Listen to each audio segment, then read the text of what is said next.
हरियाणा की हर अपडेट के लिए बेल आइकन दबाएं और सब्सक्राइब करें STV हरियाणा न्यूज। 26 जून आ रही है और आप जानते हैं कि 1975 को इस दिन आपातकाल लगा था।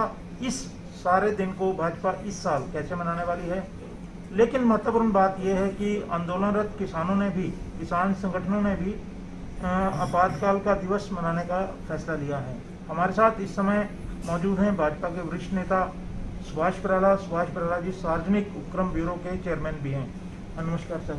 जी नमस्कार। बराला साहब, ये बताएं कि भाजपा शुरू से ही यह दिवस मनाती रही है बाल दिवस के तौर पर, इस दफे क्या आयोजन जो है किए जाएंगे? देखिए, जहाँ तक आपातकाल दिवस की बात है तो 1977 में जब इमरजेंसी लगी थी 25-26 जून की मध्य रात्रि को, तो उसमें बहुत सारे ऐसे राजनीतिक और सामाजिक संगठन इस देश के थे जिन्होंने इस आपातकाल की जो घोर पीड़ा थी, भयंकर पीड़ा थी, उसको झेला है और लोकतंत्र को बचाने के लिए पता नहीं कितने बलिदान इस देश के अंदर हुए। और उसमें जनसंघ से लेकर के भारतीय जनता पार्टी में बाद में जिन नेता कार्यकर्ताओं ने भूमिका निभाई, ऐसे बहुत सारे लोगों की, बहुत सारे महानुभावों की इसके अंदर भूमिका रही है। बहुत सारे पत्रकार भी इसमें प्रत्यक्ष रूप से उनका उत्पीड़न हुआ है। यानी कि कांग्रेस पार्टी के नेताओं को छोड़ करके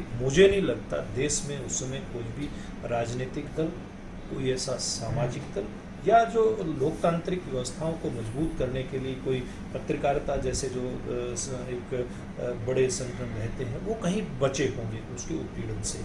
तो उसके बाद से लेकर के हर साल भारतीय जनता पार्टी उन बुरे दिनों को याद करती है और इसलिए याद करती है कि आने वाली पीढ़ी उस घटनाक्रम से कुछ सीखे कि किस प्रकार से हमारे देश के अंदर लोकतंत्र की हत्या हुई थी, किस प्रकार से बहुत एक बड़े वर्ग में मिल करके दोबारा से इस देश के अंदर लोकतंत्र की जड़ें मजबूत हो, गहरी हो, इस बात के लिए प्रयास किया है। इसलिए हर साल कुछ कोई ना कोई कार्यक्रम, कोई विचार गोष्ठी का, आपस में विचारों के आदान प्रदान का, इस प्रकार के कार्यक्रम हम लोग करते रहते हैं और इस बार भी उसी प्रकार के कार्यक्रम किए जाएंगे कोरोना प्रोटोकॉल को ध्यान में रखते हुए। कुछ किसान संगठनों द्वारा भी ऐसी घोषणा की गई है कि वे भी इस दिवस को मनाएंगे, किस तरह से देखते हैं?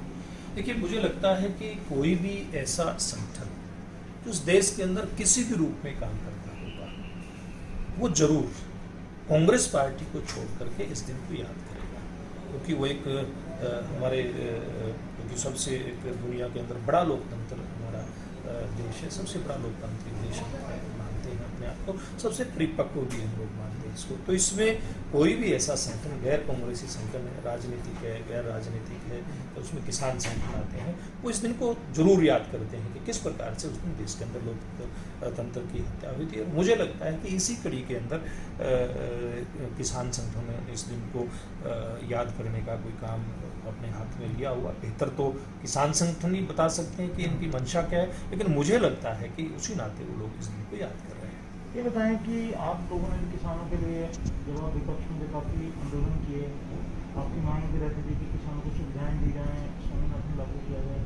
अब किसान ऑलमोस्ट 6 महीने से जो हैं सड़क पर हैं अपनी मांग को लेकर, खासकर ये 3 जो कृषि कानून हैं रद्द करवाने की मांग को लेकर, तो आपको इस समस्या का हल क्या लगता है? देखिए, किसी भी लोकतांत्रिक व्यवस्था के अंदर और भारत जैसे परिपक्व लोकतंत्र के अंदर ये बात सब लोग जानते हैं कि कोई भी मुद्दा है, कोई भी समस्या है, उसका समाधान बातचीत है। बातचीत के अलावा कोई समाधान नहीं है। लेकिन जब केंद्र सरकार आपको बातचीत के लिए बुलाती है और आप केवल हाँ ना की एक बात कह करके बैठ जाते हैं, बातचीत के लिए आगे नहीं बढ़ते, जब तक बातचीत के लिए आगे नहीं बढ़ेंगे, आप कितनी बैठकें कर लो, इस मुद्दे का समाधान नहीं हो सकता।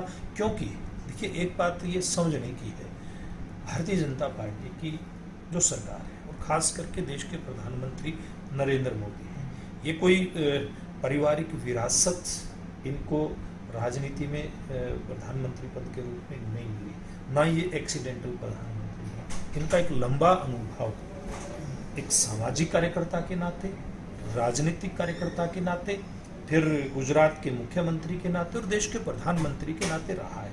और जो भारतीय जनता पार्टी की पूरी टीम और सरकार लंबे अनुभव से निकल करके आई है, उसको ये पता है कि देश का किस प्रकार से हम लोग किस वर्ग का कैसे उद्धार कर सकते हैं, और कैसे ब्रह्म भला साहब, कर तो- सकते हैं। मैं बात अपनी पूरी कर लेता हूँ कि उसमें कैसे हम किसानों को आगे बढ़ा सकते हैं, कैसे किसानों की आमदनी को हम लोग बढ़ा सकते हैं, कैसे उसको डबल कर सकते हैं। ऐसा एजेंडा जो था, मुझे लगता है कि अगर बातचीत के आधार पर लोग आएंगे आगे तो उनके समझ में भी आएगा कि ये वास्तव में बिल किसान के हित में है। हाँ, कहीं को इसमें लगता है कि किसी विषय के ऊपर, किसी मुद्दों के ऊपर कहीं को संशोधन की जरूरत है। केंद्र सरकार पहले से तैयार है, बहुत सारी चीज़ें स्वीकार भी की, लेकिन बात है कि आमने सामने बैठ करके हम लोग चर्चा करें।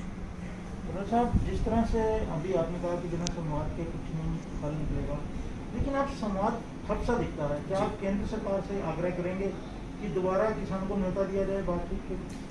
निश्चित रूप से एक बार नहीं, पहले भी सार्वजनिक रूप से भी हमने आग्रह किया और व्यक्तिगत रूप से भी केंद्रीय कृषि मंत्री नरेंद्र तोमर जी से कई बार मिलना रहता है, उनसे बातचीत होती है, बहुत खुल करके बातचीत होती है। उन्होंने पिछले दिनों में भी बातचीत का निमंत्रण किसान संगठनों को दिया, सार्वजनिक रूप से उन्होंने दिया, और भविष्य में भी उनकी तरफ से निमंत्रण आएगा। लेकिन शर्त ये है कि सरकार के साथ मिलकर के किसान संगठन खुल करके बातचीत करें। जब तक खुल करके बातचीत नहीं करेंगे तब तक देश की जनता के सामने भी एक बात ये निकल करके आएगी, और वो आ भी रही है कि कहीं न कहीं इसके पीछे कोई छिपा हुआ एजेंडा तो नहीं है, कहीं कोई पर्दे के पीछे से कोई और ताकत तो काम नहीं कर रही। इसलिए किसानों की भलाई के लिए भी, और किसान संगठन भविष्य में भी देश के किसान के लिए कुछ ना कुछ करें, इसके लिए जरूरी है कि किसान संगठन भी अपना विश्वास कायम रखें। तो आपने देखा इन दिनों किसान संगठन जो है लगातार उग्र भी हुए हैं। हिसार की घटना हो या इन दिनों में जगह की बात हो जहाँ पर कार्यालय की नींव रखी गई और वो निकाल दी गई, ऐसे में क्या कहना है आपको?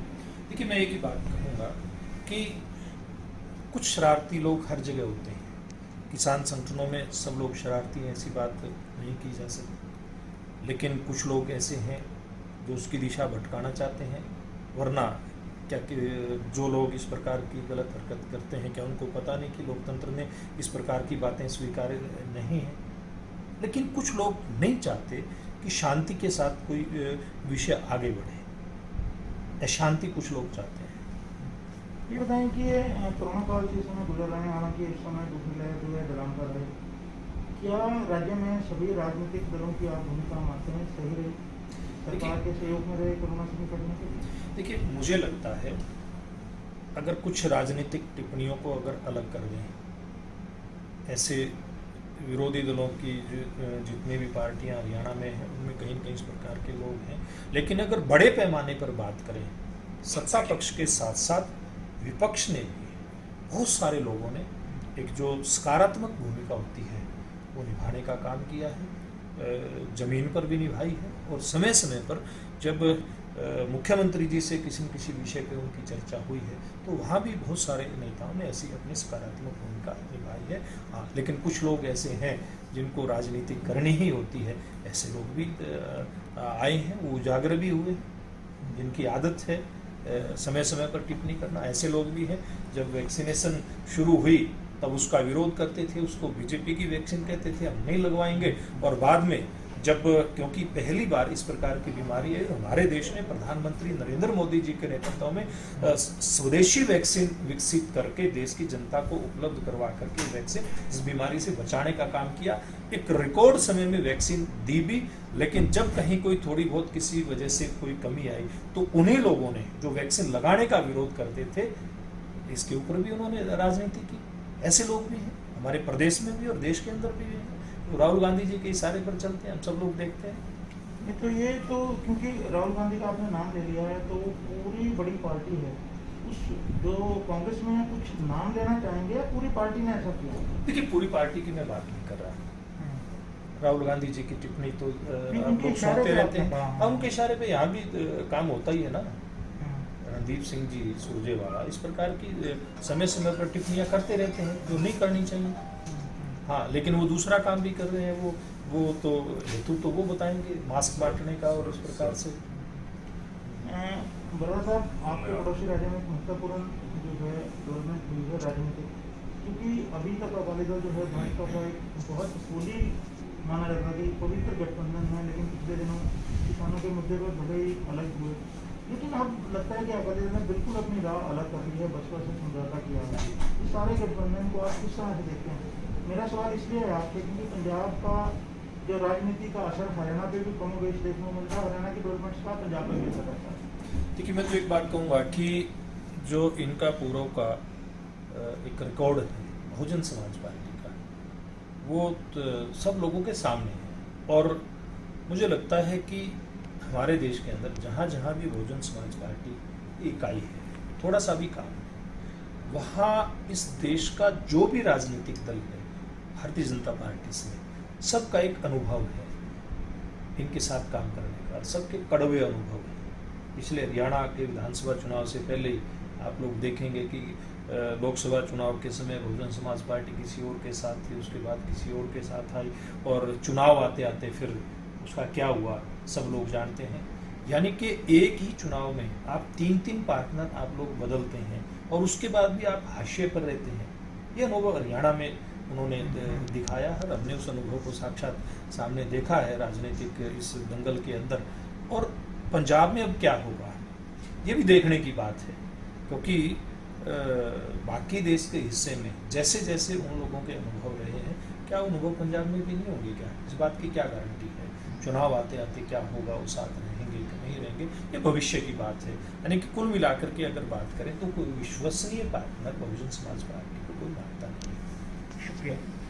तो भाजपा ने 26 जून के लिए व्यापक तैयारियां की हैं संगोष्ठियों के माध्यम से, जो हर साल काला दिवस मनाती है आपातकाल को, तो वो इस दफे भी मनाया जाएगा। और अन्य राजनीतिक मुद्दों पर बराड़ा साहब ने साफ कहा है, कोरोना काल में उन्होंने कहा है कि विपक्षी दलों की भी सकारात्मक भूमिका रही है ग्राउंड पर। और इसके साथ साथ एक बड़ी टिप्पणी उन्होंने की है, पंजाब में भाजपा न माफ करें अकाली दल और बसपा के गठबंधन को लेकर उन्होंने कहा कि चुनाव आते आते देखना होगा कि ये गठबंधन टिकता भी है या नहीं। हरियाणा न्यूज़ के लिए चंडीगढ़ से राकेश गुप्ता।